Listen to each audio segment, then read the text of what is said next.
Hervé Gouletker qui est déjà en plateau d'ailleurs. Bonjour Hervé. Bonjour. Ce qu'il pense un petit peu de toute l'actualité macroéconomique du moment, de son impact aussi sur les marchés. Mais on va retrouver Thibaut François qui est en ligne avec nous chez Fastea Capital pour nous dire justement ce qui explique ce fort rebond du marché parisien des bourses européennes d'une façon générale. Bonjour Thibaut. Bonjour Vincent. Cofondateur associé de Fastea Capital. Bon, on repart à la hausse de plus belle, plus 1,53%, 7297. C'était un petit peu inattendu quand même, un tel rebond.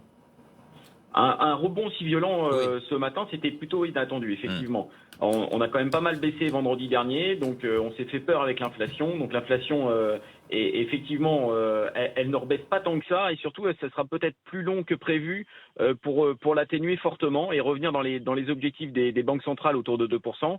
Donc on voit bien que l'inflation est toujours présente. Donc le marché s'est fait peur. Et donc anticipe aujourd'hui plus forcément une atténuation de la hausse des taux des différentes banques centrales. Ce matin, on rebondit par rapport à la baisse de vendredi, donc ça c'est plutôt bien. C'est surtout soutenu, on va dire, par la dynamique sur l'ensemble des entreprises qui reste extrêmement bonne. On s'aperçoit que les publications les unes après les autres sont bonnes pour l'indice CAC 40 et pour l'ensemble des entreprises européennes et américaines. Donc ça c'est plutôt vraiment un soutien pour l'ensemble du marché. Donc tout se passe bien de ce côté-là. Maintenant, on va voir un petit peu à quel rythme on va être mangé dans les prochaines semaines, dans les prochains mois sur les hausses des taux. Les taux restent quand même assez forts, notamment l'OAT qui s'est bien reprise depuis quelques semaines et qui est autour de 3 points. Donc on va voir un petit peu comment ça se passe dans les prochaines semaines. J'ai envie de dire que la seule ombre au tableau ce matin, c'est SES qui a fait une publication décevante.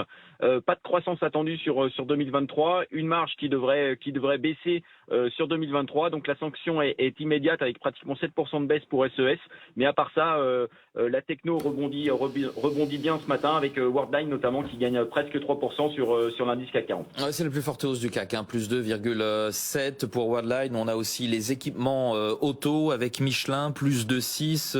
On a Air Liquide, plus 2,3. AXA qui gagne à peu près la même chose. On a aussi le luxe avec LVMH.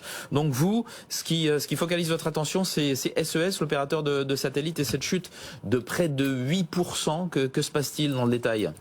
Bah écoutez, publication on va dire en ligne pour 2022, pas de grosse surprise, mais c'est surtout que ce 2023 c'est plutôt décevant parce que la croissance est extrêmement faible, voire il n'y a pas de croissance. La marge qui va être un petit peu plus faible qu'en 2022.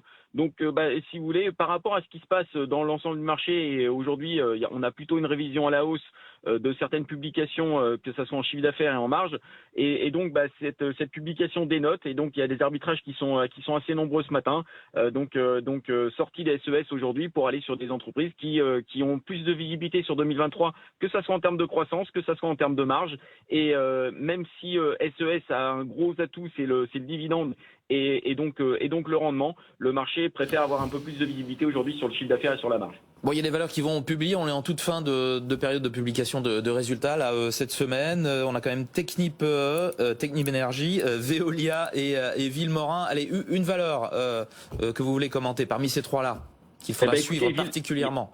Il y a Villemorin qui va publier. Villemorin n'est pas en grosse performance depuis le début de l'année d'un point de vue boursier. D'ailleurs, elle n'a pas fait une très bonne année non plus l'année dernière d'un point de vue boursier.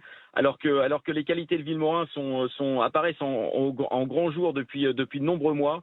Les publications les unes après les autres sont plutôt très bonnes. La croissance est extrêmement dynamique sur ces deux métiers. La croissance est vraiment forte. Les passages de hausse de prix ont été effectués et malgré ça, on a toujours une excellente visibilité sur l'ensemble des métiers de Villemorin. C'est un métier qui nous semble particulièrement d'avenir. Les marges en plus seront au rendez-vous. Donc publication qui devrait être encore bonne sur Villemorin, et on s'attend à une réaction boursière enfin à la hauteur de l'excellence des publications de ces derniers mois. Villemorin qui gagne 2,3% au moment où vous nous parlez. Merci beaucoup Thibaut François d'avoir été avec nous ce matin pour nous commenter ce marché en ce début de semaine, en cette fin du mois de février, avant-dernière séance. Je rappelle que vous êtes le cofondateur et associé de Fastea Capital. Hervé Gouletker, c'est à nous. Merci d'être avec